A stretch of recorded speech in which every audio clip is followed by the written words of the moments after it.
Bukankah kalau kita kerja, emang kita sebaiknya memeluk pekerjaan itu? Kerja berapa lama? 2 tahun, 3 tahun? Ya wajar dong. Justru kalau misalnya terlalu cepat pindah-pindah, nggak bagus. Jangan sampai ini kita kepleset ya dengan anggapan setia dengan pekerjaan sama dengan job hagi. Tapi dok,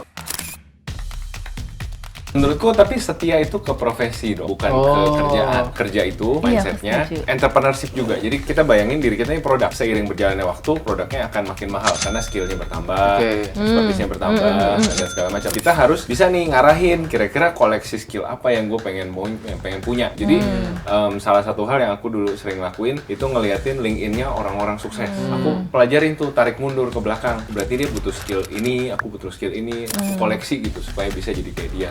Jadi menurut aku. Halo semuanya, balik lagi di podcast Ruang Tunggu.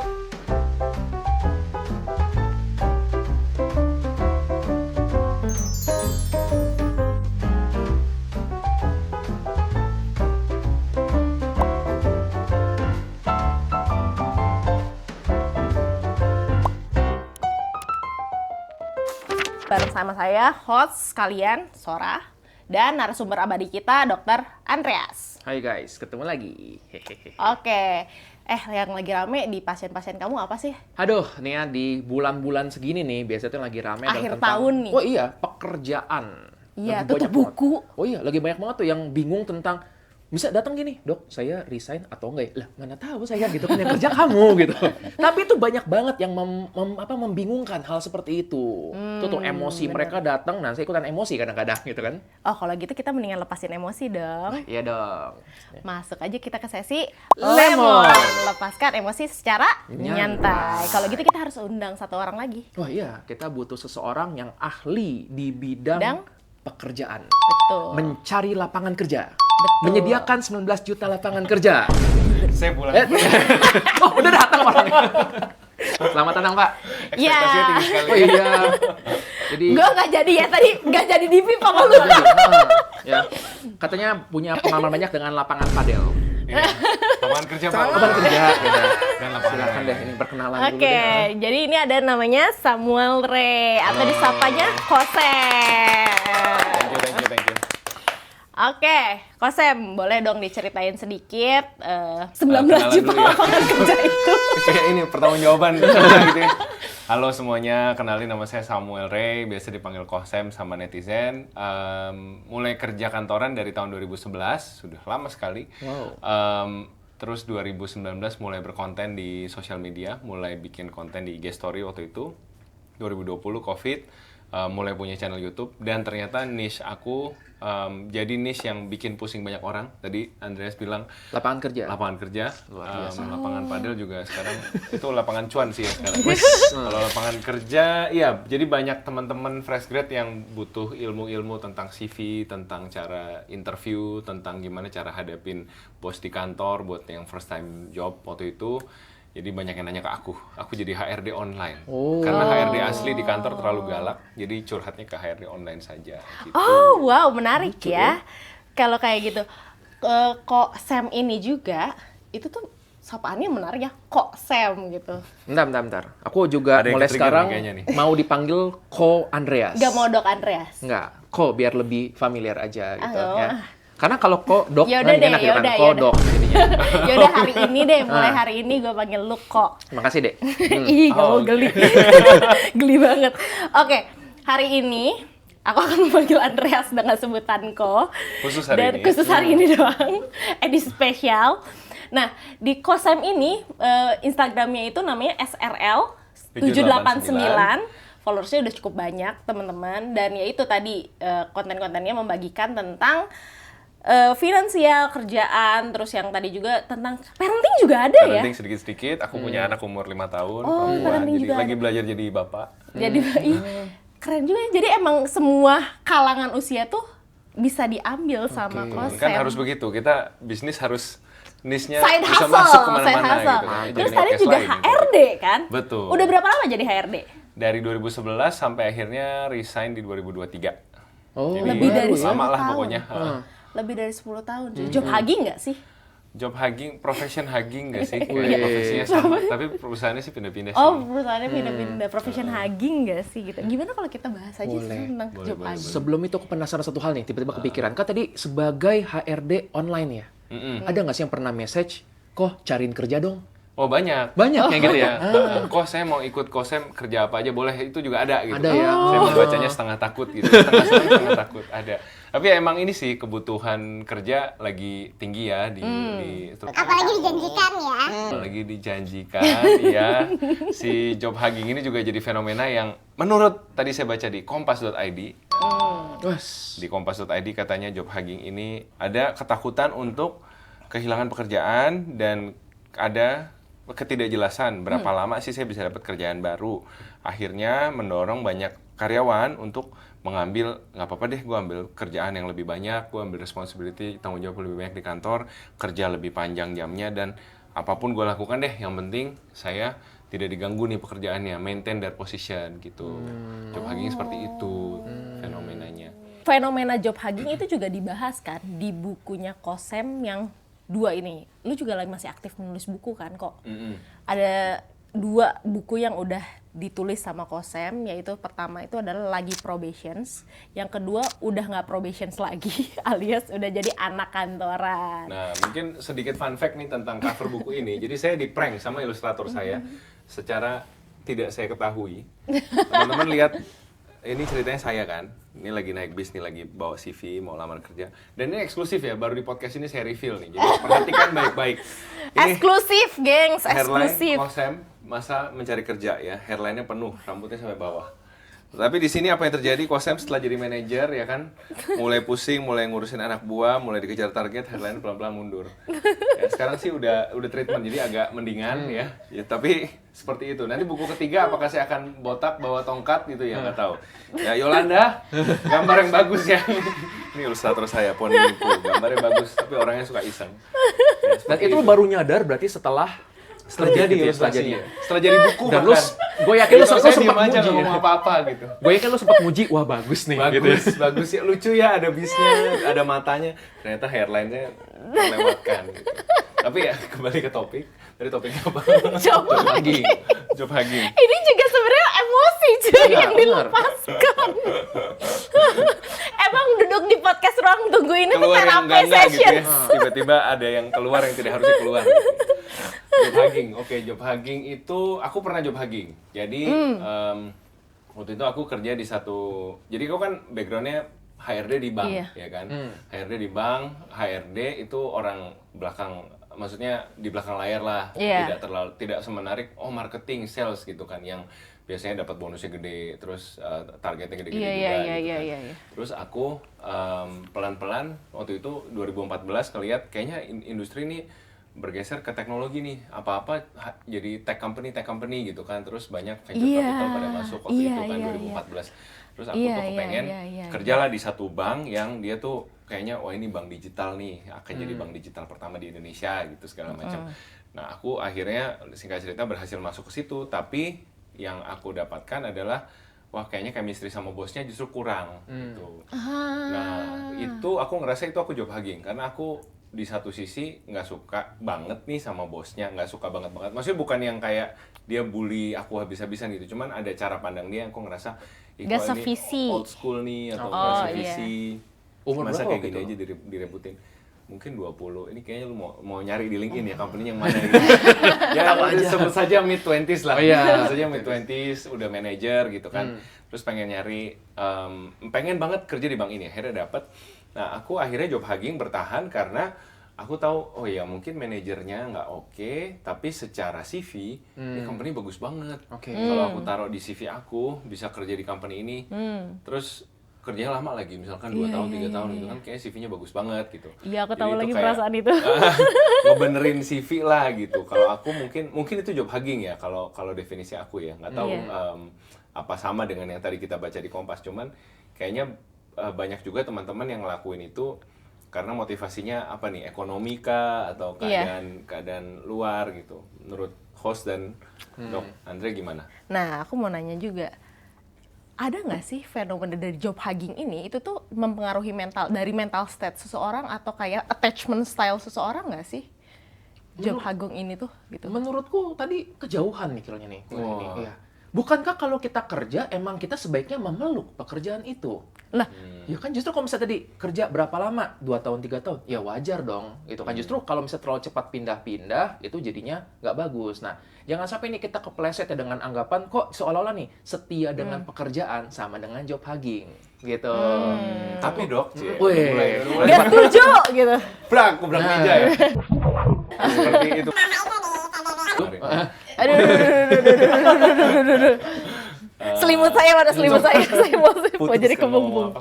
Nah, menurutku tapi setia itu ke profesi dok, bukan ke kerjaan. Kalau menurut aku ya, itu yang aku sering bilang juga ke teman-teman di Instagram maupun di buku-buku. Aku bilang kalau kita kerja itu mindsetnya entrepreneurship juga. Jadi orang bilang careerpreneurship apa segala macam terserah lah. Pokoknya intinya karir kita itu kita harus bikin supaya diri kita nih kita bayangin diri kita ini produk.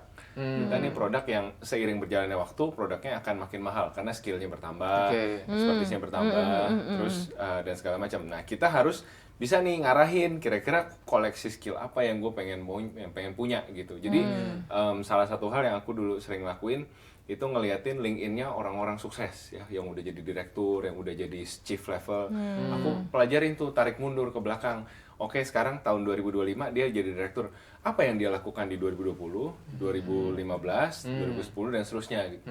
Terus aku coba ngeliatin, oh berarti dia butuh skill ini, aku butuh skill ini, aku koleksi gitu supaya bisa jadi kayak dia. Jadi menurut aku, sorry to say, seorang karyawan itu setianya harusnya kepada karirnya dia. Bukan kepada suatu perusahaan atau gedungnya itu ya. Gitu. Cuman ya memang di zaman sekarang yang ekonominya sedang carut marut ini seperti ini gitu ya. Aku ngelihat banyak fenomena orang ya udah daripada gua lepas nggak ada kerjaan nanti cari kerja lain susah.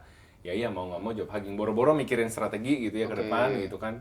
Aduh, kalau nggak ada kerjaan ini mungkin gue jadi host TikTok kali ya, joget-joget gitu, jualan di sosmed gitu. Jadi mungkin orang-orang mencari kestabilan kali ya, yang sedikit gitu. Jadi akhirnya terpaksa melakukan job hugging ini. Benar sih. Saya nggak bisa debat lagi. Benar-benar itu. Ya. Tapi jadinya emang si job hugging ini tuh di mental state seseorang itu terpengaruh nggak sih gitu? Pasti sih ada pengaruhnya ya. Dan akhirnya saya setuju juga tadi ya tentang hal ini. Job hugging itu kalau aku melihatnya seseorang berarti kan aku tadi kepikiran malah tentang cinta. Nah, kan sama nih ada seorang pasangan yang dia itu kayak dia memeluk banget pasangannya ini, padahal pasangannya toksik.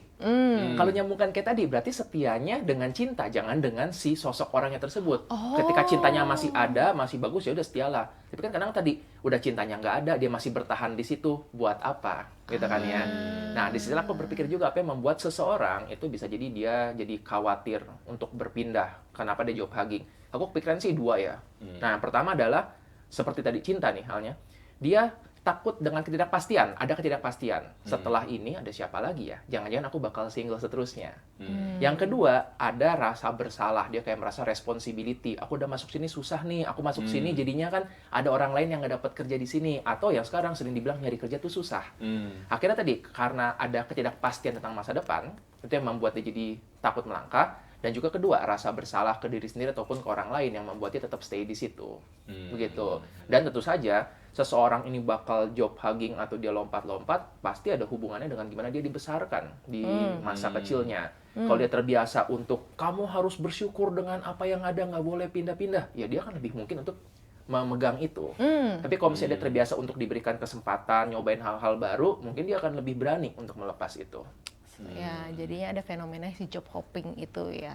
Waktu kecil ya, makan apa yang tersedia di meja makan gitu. Betul. Habisin nasinya sampai habis. Ya. Karena itu pasti ngebentuk gimana cerita kita akan hidup kita. Oke. Menarik. Oke, kalau gitu aku mau nanya lagi. Tadi ya, gara-gara habisin nasi sampai habis dan makan apa yang tersedia, generasi sama kondisi faktor ekonomi seseorang itu mempengaruhi nggak sih? Kan HRD nih ya, udah lebih dari 10 tahun. Generasi sama faktor ekonomi itu mempengaruhi nggak sih seseorang untuk job hugging dan job hopping? Kalau generasi berarti kita lihat ini kan boomers, Gen X, Gen Y, Iya, millennial, Gen Z betul. gitu kan. Kalau aku lihat sih pengaruh banget karena dulu kan aku maksudnya milenial ya. Milenial lulus kerja, aku tahun 2011 mulai kerja itu masih ada banget yang namanya harapan untuk aku mau lifetime employment, mau kerja kantoran sampai pensiun. Itu masih norm banget gitu. Aku masih ngeliat teman-temanku kiri kanan lulus kuliah, gabung MT, manajemen trainee atau manajemen development program, pendidikan 3 tahun habis itu diikatnya banyak biasanya plus 1 gitu, 3 tahun lagi itu banyak gitu. Dan itu kayaknya norms buat kita millennials, tapi kayaknya millennials tuh jadi yang terakhir yang ngalamin itu gitu. Atasnya millennials kan udah pasti lah ya, mereka kerja kantoran gitu kan. Nah bawahnya adik-adik kita nih Gen Z, aku ngeliat tuh trennya banyak kan magang. Iya. Magang tahun ketiga kuliah gitu kan, semester 7 mulai magang 1 tahun. Itu kan ada satu universitas swasta yang mulai dan kemudian akhirnya banyak yang ikut gitu kan program itu. Kita sebagai HRD sih senang-senang aja karena kan wah tenaga kerja legal pula dan secara harga juga lebih affordable gitu kan. Tapi kalau dipikir-pikir sebenarnya ekosistem kayak gini membuat bebannya tuh shifting dari perusahaan ke adik-adik Gen Z ini gitu kan. Kalau dulu kan oh iya kamu bikin program MT, bank biru dengan bank merah dengan bank kuning. Ayo kita bersaing sesama bank, membuat program MT yang menarik gitu kan. Kalau sekarang kan geser, ya udah pokoknya bisa magang 1 tahun. Paling yang dibandingin uang saku magangnya gitu kan. Di sini dibayar uang saku, di sini nggak ada gitu. Akhirnya kan apa yang terjadi setelah magang, adik-adik ini akan ya udah kembali lagi ke rimba ibaratnya gitu kan, suruh nyari sendirilah kesempatan kerja dan segala macam. Jadi kayaknya kalau tadi dibilang karena berbeda generasi, beda tuntutan, bener banget. Jadi sekarang tuh aku ngelihat ya udah akhirnya adik-adik Gen Z yang baru pada lulus nih, mereka kan ya harus survive juga, punya mimpi juga, mau beli rumah, mau nikah segala macam. Ya udah mereka menciptakan apa ya, budaya kerja yang baru sih kalau aku ngelihat. Jadi kayaknya satu kerjaan tuh nggak cukup gitu. Sambil mereka magang, mereka punya side hustle, mereka jadi talent mereka modeling segala macam. Jadi kerjaannya banyak gitu. Kalau aku ngelihatnya gitu, makin geser dari zaman boomers dulu yang oke, aku akan duduk kerja di kantor untuk satu kantor selama-lamanya. Nah, kalau millennials mungkin kayak aku job hopping 2-3 tahun pindah. Nah, ini Gen Z another animal nih. Ya udah aku kerja magang, habis ini nggak tahu deh gimana gitu. Ya udah apa yang ada aku kerjain. Kalau aku ngeliatnya geser ya gitu. Aku nggak bisa bilang itu bagus atau jelek, cuman ya itu yang aku lihat sih. Oke, menarik ya. Aku juga melihat fenomena seperti itu dan aku juga jadinya menyadari kalau misalnya adikku juga kayak gitu. Nah, mengenai side hustle itu menarik banget nggak sih untuk dibahas selanjutnya? Betul. Kalau rame lanjut part 2. Lanjut part 2. Oke, nanti selanjutnya kita bahas side hustle ya. Soalnya itu jadi kayak satu topik sendiri lagi. Betul. Nah, oke, kita lanjut. Aku mau nanya dong, kalau gitu ke sisi mental health. Kan job hugging ini tuh kadang-kadang mau nggak mau dong. Kayak tadi kan kalau dipikir-pikir ya. Kayak tadi professions tuh emang harus di-hug, tapi kan kalau misalnya yang kayak tadi gitu ya, luring gitu. Kondisinya ekonominya kayak gini, udah dapat pekerjaan, terus gajinya oke lah, stabil gitu ya. Tapi kadang-kadang itu juga jadinya sedikit kayak kita tuh kayak zombie hidup, quote and quote. Ngerti gak sih? Quote and quote jadi kayak zombie hidup. Tapi ya kapan sih kita harus kayak ngerasa ini tuh udah nggak sehat? Contoh, WhatsApp deh gitu. Sebenarnya aplikasinya harmless nih, tapi jujur aja lah, kita semua pingin menguninstall WhatsApp di dunia ini. Cuman kita nggak bisa uninstall WhatsApp gitu. Kayak gitu, kayak atau mendengar, nggak cuma WhatsApp sih, kayak mendengar suara telepon dari aplikasi tertentu. Yang bukan WhatsApp gitu. Atau mendengar suara telepon dari itu tuh udah traumatik gitu buat seseorang gitu.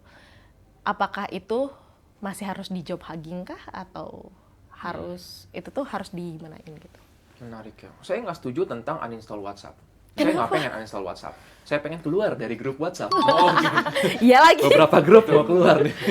Itu banyak banget. Soalnya pasien yang bilang kayak gitu. Bener banget. Ketika malam-malam nih udah harusnya istirahat, tiba-tiba bunyi ting dong. Wah itu tuh langsung males. apalagi nih. Apalagi nah, sih. ketika gitu. sudah sampai tahap seperti itu, memang baiknya kita refleksikan nih jangan-jangan udah nggak sehat. Karena itu kan momen di mana yang harusnya bisa istirahat, tubuhnya bisa rileks, malah hormon stresnya tinggi lagi. Nah, aku kepikiran sesuatu tadi mengenai waktu ko Sam cerita ya tentang ini kan, tentang ada perbedaan norms dulu dan sekarang.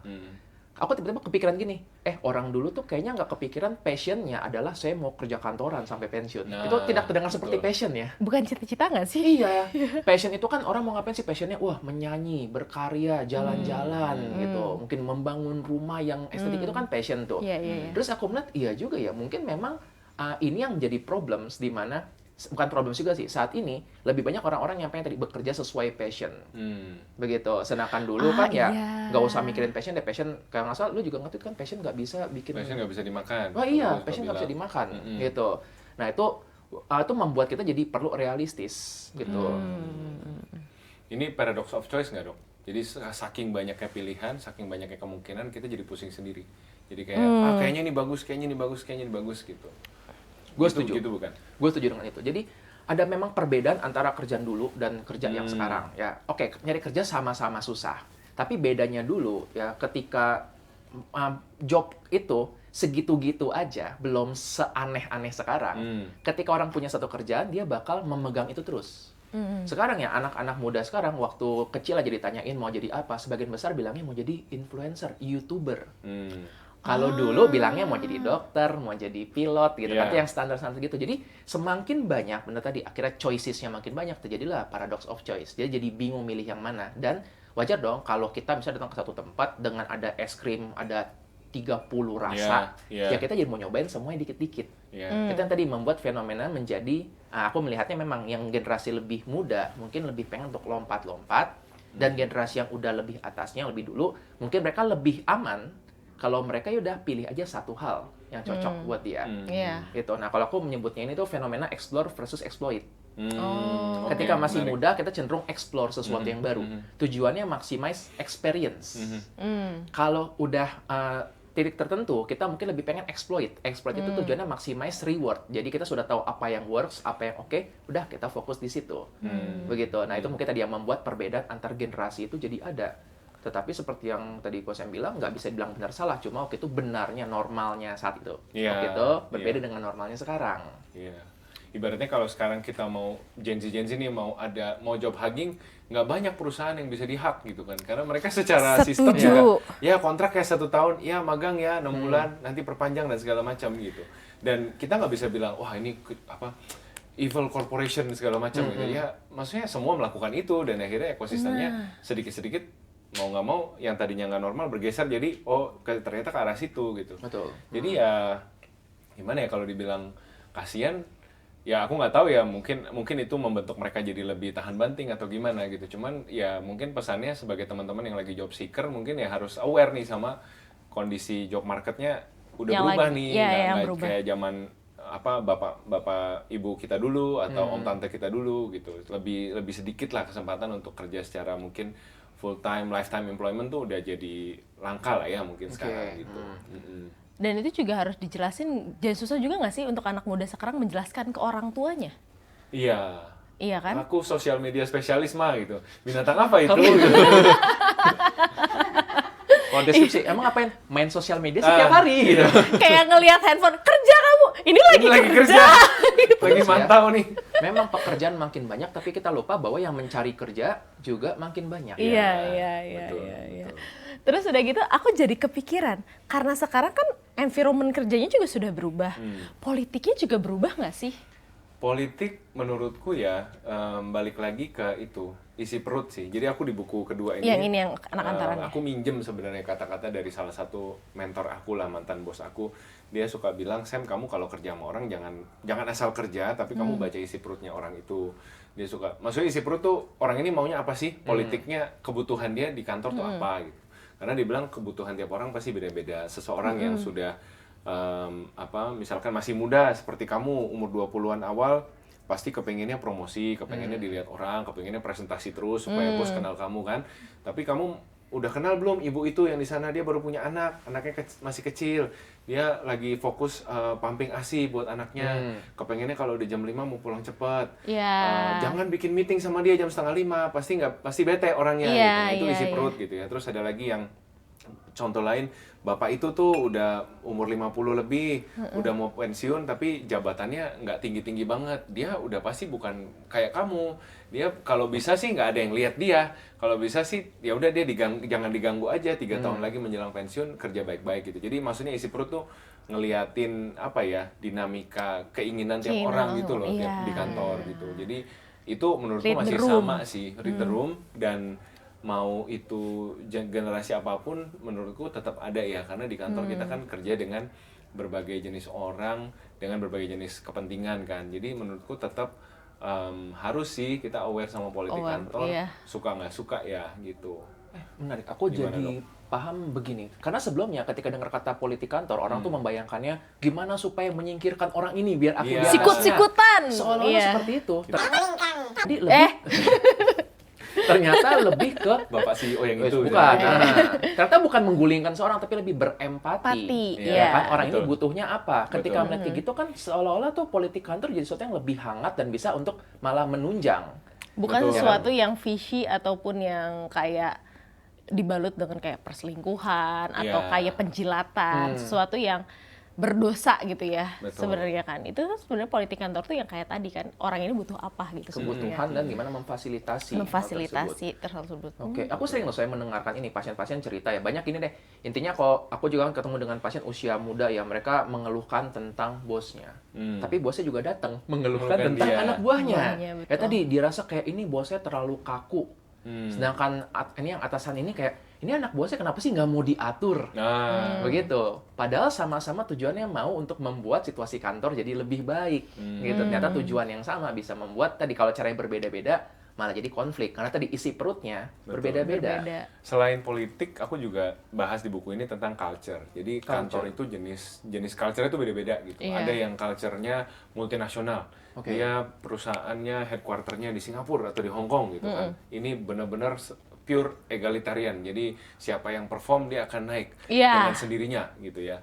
Ada perusahaan yang perusahaan keluarga gitu ya, yang istilah katanya ini diurusin banget sama ownernya dari masih mungkin toko kelontong sampai sekarang udah punya gedung gitu ya. Jadi ownernya tuh setiap hari datang, setiap hari memperhatikan perusahaannya gitu.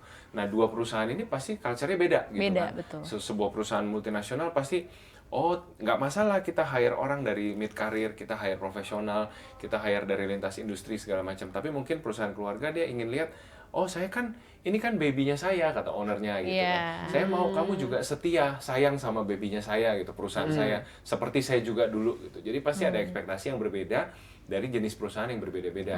Nah, kalau aku bilangnya sama teman-teman karyawan, kamu harus tahu kamu ada di perusahaan dengan culture seperti apa. Jangan kamu ada di perusahaan family business, tapi mindset kamu, nggak bisa, ini saya harus seperti perusahaan multinasional, harus profesional. Ya mungkin bisa berhasil ya kalau ownernya punya mindset yang sama, tapi kalau ownernya bilang, enggak lah, saya nggak mau gede-gede, ini cuman mainan saya buat nanti pensiun, saya masih ada uang buat hidup.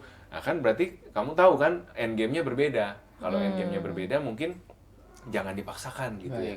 Jangan dipaksakan seperti hubungan ya, Dok ya. Kalau Betul. hubungan cinta, Iya. end game berbeda tidak bisa bersama, demikian Betul. juga kita. Ini bukan ngajarin resign, cuman melihat realita lebih objektif. Apa katanya bukan ngajarin resign, di sini jelas-jelas ada babnya ya. Tutorial resign yang baik, dan benar. Apanya nggak ngajarin resign? Anyway, aku jadi pingin tahu. Oke, kalau tutorial baik dan benar untuk resign, oke lah gitu ya. Tapi yang orang-orang nggak pernah tahu itu adalah mengenai job, masih dengan konsep job hugging nih ya. Kalau orang emang harus job hugging, minimal nih naik gaji sama naik jabatan, bro. Gimana sih cara purpose lu HR cuy yang sering tiba-tiba menghilang kalau misalnya orang menghilang kalau misalnya orang mau minta gaji naik atau naik jabatan. Oke. Sebenarnya gimana sih cara untuk purpose gaji naik sama gaji naik jabatan yang benar dan baik gitu. Jadi kalau di HR di perusahaan kan kita punya performance review, ya, musim performance review itu kan terjadinya setahun bisa sekali, bisa 2 kali, bahkan sekarang ada yang udah per kuartal, jadi 3 bulan sekali tuh di review performance-nya. Nah, kalau ada platform seperti itu, ya teman-teman bisa manfaatin tuh. Jadi misalkan, jadi tentunya di awal sebelum evaluasinya dimulai, duduk bareng sama bos gitu ya. pastiin goal yang kalian kerjain itu jelas di mata bos dan disepakati bareng-bareng. Jadi bisa fair-fairan lah intinya sama bosnya gitu. Tersenyum sepertinya tidak bisa ya pada kenyataannya gitu. Ya memang ini makhluk mirip rare Pokemon gitu, menemukan bos yang baik dan shiny fair Pokemon. gitu. Gitu ya, yang susah ditangkap ya dengan Pokeball. Nah anyway, kalau ada bosnya seperti itu ya kalau bisa kalian fair-fairan dan jelas gitu ya tujuannya apa yang mau dicapai, kemudian pada saat di-review ya kalau memang sudah tercapai bersama buktinya diberikan gitu, ditunjukin on paper. Jadi bos kita tuh juga, karena biasanya kalau mau promosi orang itu di tiap departemen itu ada jatahnya. Jadi dari manajemen ke HR itu udah bilang, oke, mereka kan di mata mereka kita kan angka ya, angka number, saja gitu kan. Oke, budgetnya operation untuk sumber daya manusia hanya boleh naik berapa, misalkan 10% ya gitu. Nah 10% berarti kan dari 10% itu dibagi promosinya mau kita kasih ke siapa aja nih, departemen mana aja. Kalau dibilang misalkan hanya sales dan marketing ya sudah habis, departemen lain nggak ada gitu kan. Tapi intinya kalian harus tahu bahwa promosi itu bukan selalu kuasa si atasan langsung. Kadang dia mesti naikin lagi eskalasi. Nah, pada saat dia eskalasi itu biasanya battle tuh antara manajer. Manajer anak saya lebih berhak. Anak saya kalau bilang lebih berhak lagi anak saya gitu. Nah, pada saat battle itu data yang kalian kasih ke manajer kalian itu akan ngebantu lah gitu. Lebih ngebantu lagi kalau kalian sering kelihatan ada manajemen meeting, ada town hall, ada board meeting, kalian nemenin bos kalian presentasi. Jadi cari muka itu perlu gitu ya. Bagian dari office politik. Iya, mukanya di mana ya kok dicari gitu ya. Tapi kelihatan. Nah, kelihatan itu apa ya? Bukan sesuatu yang jelek sebenarnya, tapi ya gimana ya? Ya gimana kalau lu mau promosi atau naik gaji kalau nggak pernah kelihatan gitu kan. gitu. Jadi kalau ditawarkan mau nggak presentasi depan CEO ya mau gitu. Itu kesempatan untuk kelihatan. Jadi promosi itu tricky tapi bisa distrategiin lah kalau menurut gue ya. Oke. Jadi begitu gengs tipsnya kalau Anda tetap harus job hugging. Selengkapnya baca buku ini, Product Placement. Ya ini lengkap beserta tips resign-nya. Ini kalau udah ada 2 jalan gitu ya promosi. 2 jalan. Kalau nggak ini ya udah jalan yang B. Kayak pilih sendiri petualangannya. Buka halaman interaktif, berapa. interaktif. Interaktif. Nah, oke, kita lanjut aja kali ya ke sesi sasangka. Sesi mengupas solusi kehidupan. Kita lempar gini tuh. Oke. Halo? Solusinya kakak. Nah, ntar saya lagi mendengarkan, ada 3 tips nih. Ada 3 potong semangka yang bisa saya berikan buat teman-teman. Mungkin kalau aku lebih ke gini ya, gimana caranya ketika kita harus job hugging nih, biar kita tuh terpaksa job hugging. Ya, gimana supaya tetap waras. Nah. Ya, gimana kalau dari lu, gua memutuskan untuk 3 tips kalau job hugging tetap waras. Dari lu, 3 tips kalau harus melepaskan tapi melepaskan dengan ideal. Oke. Saya Gitu. sebagai orang yang bakal job hugging, pekerjaan saya dalam waktu yang cukup lama, profesi soalnya kan nggak bisa ya. Profesi ya. Gak bisa lah. Nah, pertama adalah tetap kita perlu berani untuk melihat bahwa ada masa depan selain yang saat ini. Kebanyakan ketika kita job hugging itu kadang ngerasa nggak ada masa depan di luar. Yang penting tadi dengan melihat ada emergency exit aja itu sudah cukup membuat seorang jadi merasa lebih aman. Nah itu adalah semangka yang pertama. Semangka kedua adalah work-life balance. Ya, gimana supaya kita ada balance antara pekerjaan dengan hidup kita pribadi. Karena kalau cuma kerja terus-terusan dan nggak ada hidup yang kita pribadinya itu, akan membuat lebih gampang untuk burnout, capek, akhirnya memutuskan udahlah aku berhenti aja. Jadinya nggak fair juga. Oke. Jadi yang katanya former presiden kerja itu nggak baik juga ya? Wah, jangan ya. Itu kan katanya itu ya Perdana Menteri Jepang yang baru kan? Iya. Betul, kerja gitu. Safe. Kerjanya. Nah, semangka ketiga adalah kita belajar untuk berjarak dari rasa sakit. Nah, ini adalah salah satu teknik di mana kalau misalnya kita lagi mengalami rasa sakit, itu tuh nggak enak. Berjarak itu, kita jadi mundur sedikit, itu membuat rasa sakit itu tetap ada, tapi mendingan lah. Misalnya gimana, abis diomelin sama bos, ngumpul sama teman-teman cerita tuh, tadi bos gue marah-marah. Bahkan kadang-kadang aku menyarankan pasienku untuk ngeledek bosnya. Tetapi dalam kelompok bersama teman-teman. Nah, karena tadi dengan kita membuat sesuatu jadi bercanda, kita tuh jadi berjarak dari rasa sakit tersebut. Misalnya bosnya banting ini dokumen, gimana sih kerja nggak bener? Itu menyakitkan bagi dia. Tapi besok kalau dia ngumpul sama teman-temannya dan dia ngebecandain itu, misalnya ngebanting dompet temennya, gimana sih kok dompet nggak bener gitu. Nah itu tuh membuat dia jadi berjarak dari rasa sakit tersebut. Boleh nggak sih pakai yang pakai huruf I semua gitu? Boleh. Gimini sih, misi kirjinggi binir. Nah, itu tuh salah satu cara untuk kita berjarak dari rasa sakit. Akibatnya, jadinya dia menjalani itu dengan lebih cukup nyaman. Jadi itu ketika harus tetap job hugging, laluilah dengan adem. Dengan Begitu. waras ya, cukup waras. Ya. Oke, mantap, mantap, mantap. Gimana kalau kita harus melepaskan tapi dengan ideal? Oke, jadi 3 potong semangat dari saya. Yang pertama, ada tiga yang harus kalian cek ya. Pertama, cek atasan kalian. Apakah atasan kalian adalah orang yang fair, yang bisa membantu kalian maju? Apakah dia punya visibility di manajemen? Apakah dia suaranya didengar oleh atasannya dia? Jadi hal-hal seperti ini akan membantu kalian lihat prospek saya untuk berkembang di tempat ini ada atau tidak nih gitu. Terus yang kedua yang harus kalian cek adalah perusahaan kalian sendiri. Tadi kita udah bahas soal culture nih, culture perusahaannya seperti apa? Apakah sejalan dengan apa yang saya inginkan dari karir saya atau nggak sejalan? Ini kan di cover buku aku, kembali ke buku lagi. Yang garis rambutnya rambutnya udah ke belakang mundur ini. ke belakang ini kan analoginya naik bis nih teman-teman. Aku bilang karir tuh kayak kita naik bis. Apakah bis kita, perusahaan kita ini masih sama nih dengan tujuan yang kita cari atau sudah berbeda gitu ya. Kalau sudah berbeda ya tidak ngajarin resign sih, tapi ada babnya di sini. Terus yang Interaktif. pilih sendiri petualanganmu ya.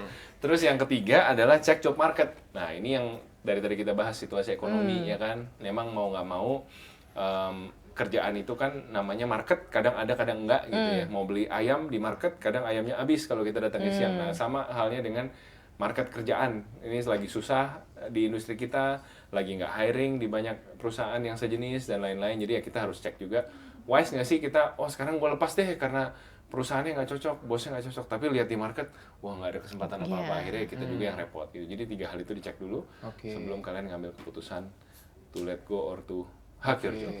Menarik. Aku tadi menemukan ada kesamaan nih antara kami berdua kan, itu sama-sama perlu berani untuk melihat bahwa ini bukan jadi tempat terakhir kita. Betul. Aku pernah ingat ada satu, ini kayaknya suatu Kirain mau ungkapan. bilang sama-sama koko-koko. Oh iya, itu juga. Iya Walaupun- lagi. iya lagi. Oh iya lagi. Walaupun Apa tidak tuh punya ngomong koko. Kan mau panggil kan koko kan. Koko. Nah, aku pernah dengar ini mungkin suatu ungkapan di Jepang nih ya, kalau nggak salah, tentang kalau kamu Pakai bahasa sadar. Jepang dong. Nah, gue nggak bisa bahasa Jepang. Sasageo. Ang totemo daisuki Doraemon itu. Bukan itu. Bukan.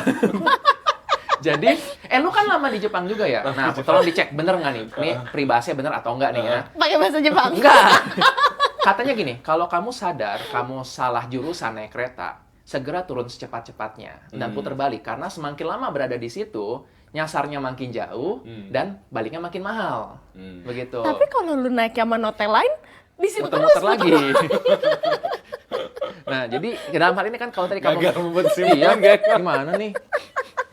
tergantung keretanya. Benar juga. Bener sih ya. Tapi artinya apakah Anda mau menunggu saja muter-muter menunggu sampai bakal balik gitu? bener. Ya, dukung saya dong. Oh iya bener. Artinya gini kan, tadi kita perlu menyadari karena semakin lama kita sadar bahwa ini kayaknya salah nih tempatnya, dan Iya. tadi kita bertandangan berharap tadi atasan berubah, Iya. culture kerjanya berubah, itu akan jadi malah makin jauh nanti gitu ya. Jadi kita tetap perlu aware tentang diri sendiri, tapi juga memberikan peluang. Dan aku nulis tuh di buku semangka, mana bukuku nggak ada di sini nih ya, ada tuh ngomongin Ditambahkan nanti secara digital. Ya. Editor, Sling-sling yang gede ya. nutupin layar. nutupin suara. Aku menyebutkan tentang begini. Jadi dunia akan memberikan pertemuan baru bagi orang-orang yang berani mengucapkan selamat tinggal. Nah, seringkali kan kita mungkin nggak berani ngelepasin kerjaan kita karena kita khawatir nanti gimana nih. Tapi kalau kita nggak melepasin itu, gimana kita bisa ada peluang untuk mendapatkan yang baru gitu. Ya, tapi tetap juga tadi jangan, berarti kalau nggak salah juga dibilang ya, jangan sampai terlalu ngotot sampai udah pokoknya resign dulu, kerja nanti aja. Iya. Kalau nggak ada dana emergency kan bahaya juga ya. Betul. Berani melepaskan untuk memeluk yang baru. Sah. Coba dong kasih saran dan pesan untuk para karyawan yang masih job hugging saat ini. Oke.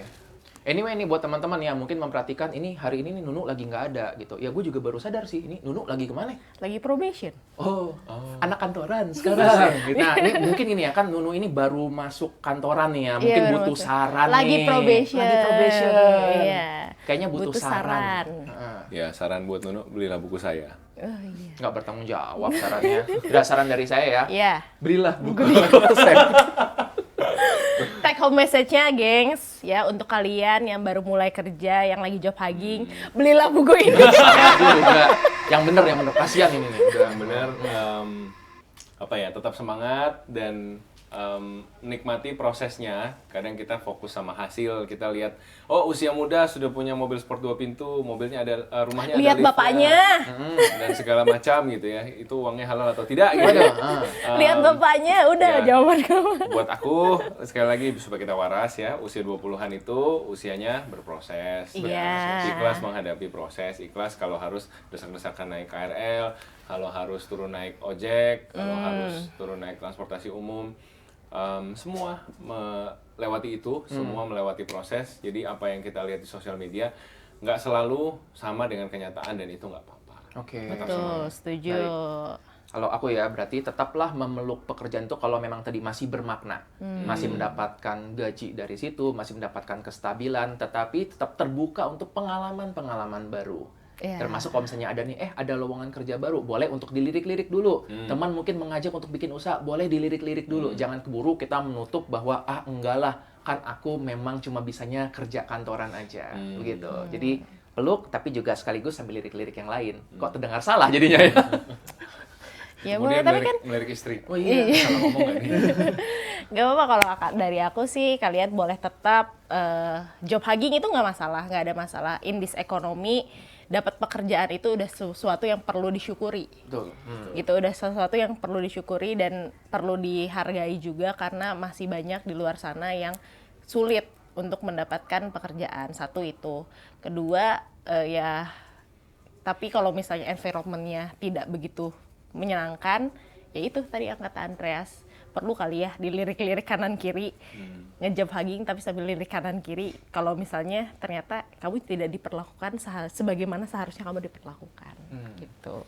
Know your worth. Know your worth, gitu. Oke, kalau kayak gitu, balik lagi nih, jangan lupa di subscribe podcast Ruang Tunggunya karena abis ini kita bakal ada part 2 ngebahas tentang side hustle. Yes. Karena in this economy, balik lagi cuy, nggak cukup satu pekerjaan. Betul. Lihat dokter, nulis buku tetap bikin podcast, istrinya disuruh kerja. Bahkan podcast ini harus ada side hustle-nya podcast harus ada 2 episode. Iya, emang. Siapa ya editornya? Iya, jadi tolongnya di subscribe, dinyalain notification-nya, di follow dong ininya, sosial medianya, di Instagram Pot Ruang Tunggu, terus Instagram aku @littlesora dan Instagramnya Dr. Andreas @dr.andreamon dan Instagramnya Kok Sam. SRL 789. Kalau gitu sampai jumpa di part 2. Dan ingat, di setiap perhentian pasti ada cerita. ceritanya. Bye-bye, selamat tunggu Ruang Tunggu. Kurang-kurang